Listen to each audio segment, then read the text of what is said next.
যৌথভাবে মিছিল করল বীরভূমের রামপুরহাটে। সমস্ত কৃষক বিরোধী আইন ও শ্রমিক বিরোধী সকল শ্রমকোড বাতিল করতে হবে।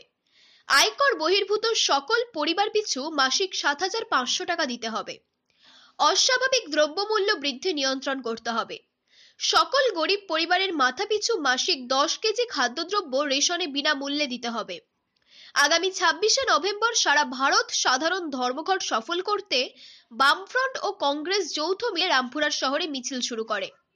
রামপুরহাট পাঁচমাথা মোড় থেকে মিছিল শুরু করে পুরো রামপুরহাট শহর প্রদক্ষিণ করে। মিছিলে ছিলেন বীরভূম জেলা কংগ্রেসের জেলা সভাপতি মিল্টন রশিদ, সিপিআইএম এর প্রাক্তন সাংসদ রামচন্দ্র ডোম আরও অনেকে।